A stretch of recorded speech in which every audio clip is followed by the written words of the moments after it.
স্বজনদের সাথে ঈদ উদযাপন করতে ঢাকা ছাড়ছে মানুষ। রেল স্টেশন, বাস টার্মিনালে ধীরে ধীরে বাড়ছে যাত্রীদের ভিড়। আর এই নিয়ে আরো জানাতে মহাখালী বাস টার্মিনাল থেকে যোগ দিয়েছেন সহকর্মী ইকরামুল কবির।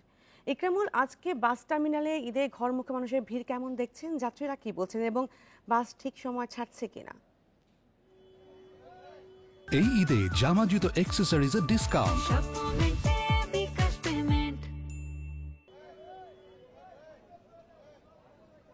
আমি এখন রয়েছি মহাখালী বাস টার্মিনালে।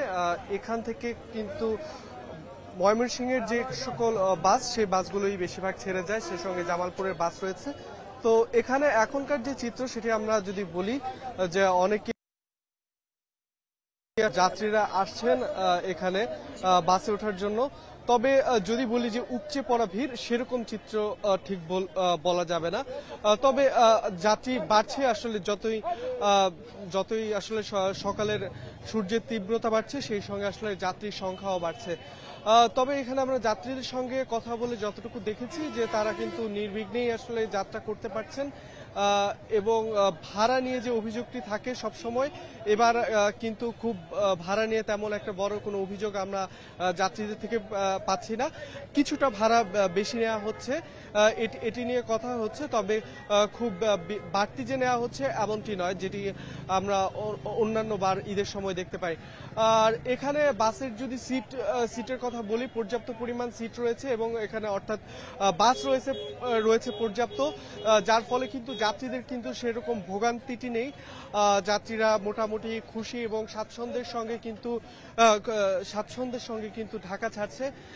তবে যেটি হচ্ছে যে রাজধানী ছেড়ে আসলে যখন বাসগুলো বের হচ্ছে, সেক্ষেত্রে কিছুটা বাড়তি চাপ তৈরি হচ্ছে, কারণ বাসের সংখ্যা কিছুটা বেশি থাকে এই ঈদগুলোকে কেন্দ্র করে।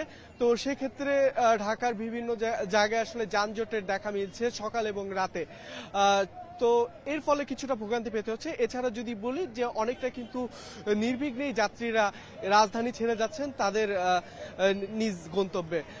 আপনারা দেখতে পাচ্ছেন যে যে সকল বাস রয়েছে, এগুলোতে এখনো যেহেতু সকাল, অনেকেই আসলে অপেক্ষা করছেন অনেকেই, যে আসলে সিট যখন পরিপূর্ণ হচ্ছে তখনই কিন্তু বাসগুলো ছাড়ছে। তবে তারা বলছেন যে আজকে আসলে বাস যাত্রী সংখ্যাটা বিকালের দিকে বেশি হবে, কারণ আজকে যেহেতু শেষ কার্য দিবস। তো সেক্ষেত্রে আজকে অফিস শেষ করে কিন্তু অনেক মানুষ কিন্তু রাত্রের দিকে যাবেন বলে কিন্তু এখানে যারা পরিবহন মালিক শ্রমিক রয়েছেন তারা আমাদেরকে জানিয়েছেন। মহাখালী বাস টার্মিনাল থেকে জানাচ্ছিলেন সহকর্মী ইকরামুল কবির।